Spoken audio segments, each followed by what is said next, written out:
دنیا اور آخرت قلب میں اکٹھی نہیں ہو سکتی، نہ اس کی کوئی صورت ہے اور نہ یہ ہو سکے اور نہ اس سے کچھ حاصل۔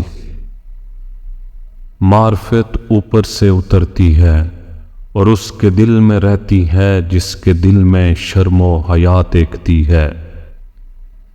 اے اپنے علم پر عمل کر کے چھوڑنے والے، تجھ کو عنقریب وہ تیرا علم بلا دے گا اور تیرے قلب سے اس کی برکت دور کر دے گا۔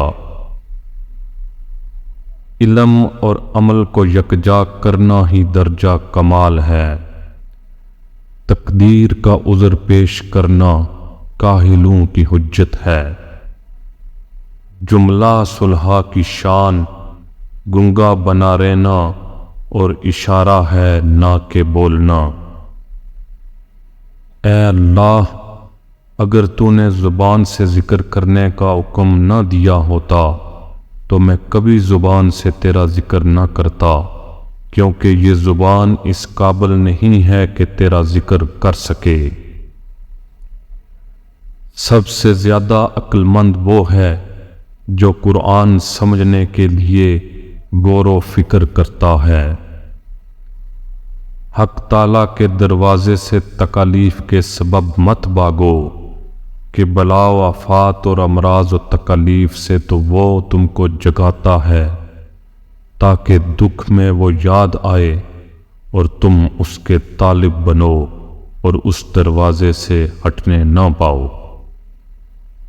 اللہ کے عارف پر سب سے زیادہ گراں مخلوق کے ساتھ تکلم اور ان کے پاس بیٹھنا ہے۔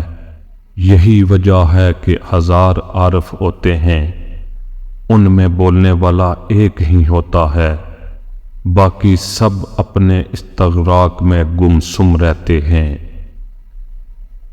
وہ خزانہ جو کبھی فنا نہ ہو، صدق و اخلاص، خوف خدا، اسی سے توقع رکھنا اور جملہ حالتوں میں اسی کی طرف رجوع کرنا ہے۔